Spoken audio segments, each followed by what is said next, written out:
People think there is something called as negative thought and positive thought. They want to remove the negative thoughts and have only positive thoughts.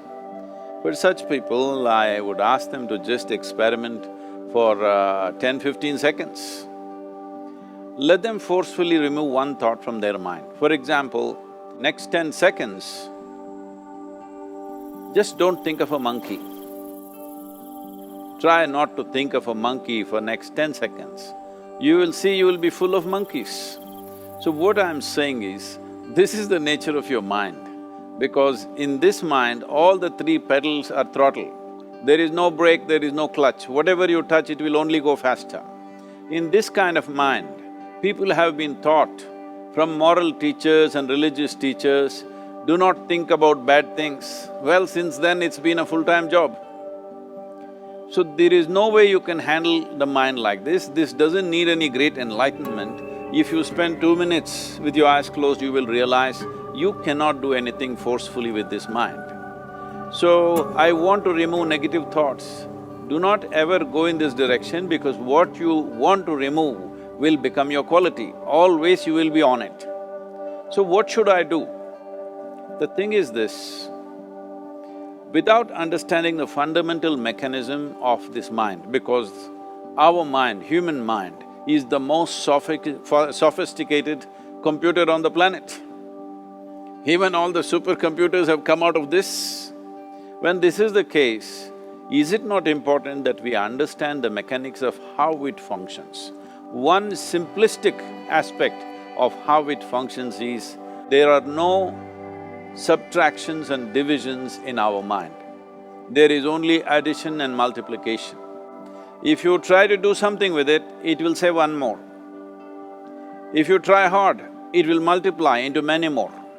In this mind, you don't try to identify what is positive, what is negative and try to remove it. First of all, one needs to understand, this mind of yours, this body of yours is supposed to serve you. The life that you are is important. Body and mind are vehicles that must serve us. If you sit in a vehicle, it must go where you want to go. If it goes to its own destination, what is the point of such a vehicle? It's just a nuisance.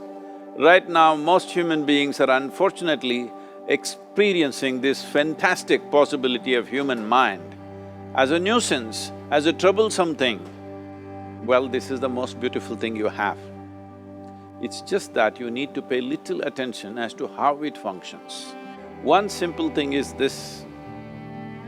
First and foremost process is, that's why we put out this process called Isha Kriya. This is to distance yourself from your physiological and psychological process. There is something called as you which exists. This is not a composite of all your thoughts and emotions and physiological processes. Beyond that, there is you. If you close your eyes, even if you cannot see anything, you're still there.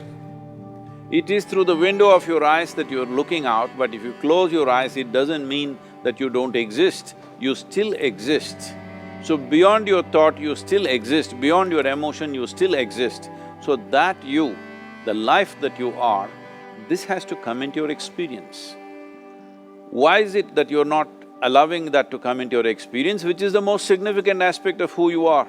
Who you are right now, the most significant aspect is, you and me are alive right now, this is it. What I'm thinking, what you're thinking is not the important thing. We are alive right now, that is the important thing.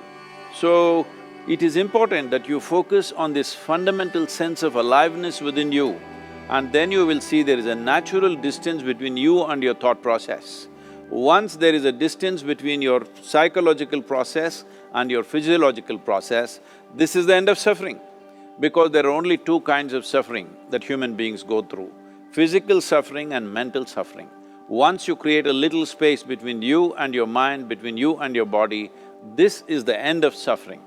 This is something every human being has to experience and know, otherwise thinking I will just remove negative thoughts and I will have positive thoughts, all the best, it's not going to work 100%, it's not going to work, because nobody can remove it, they can avoid it for some time. So when negative thoughts come, you say Ram Ram, Shiva Shiva, whatever you want, but this is just avoiding, it's not gone. The moment you stop that, it will pop back with great force, otherwise it will come back in your dreams. So it's very important, first of all you need to understand your anger, your resentment, your fear, your anxieties, the negativity that you generate. Generally resentment, anger, it is always directed towards somebody.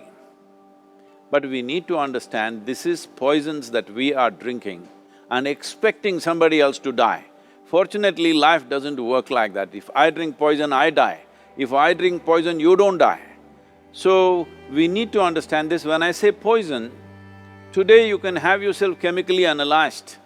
Right now, what is your blood work, what it says? 5 minutes of intense anger, check your blood work and see, there will be lots of negative elements in it, literally you're poisoning yourself. So, do you want to poison yourself? Definitely not. Now the very question is coming from certain helplessness, what shall I do?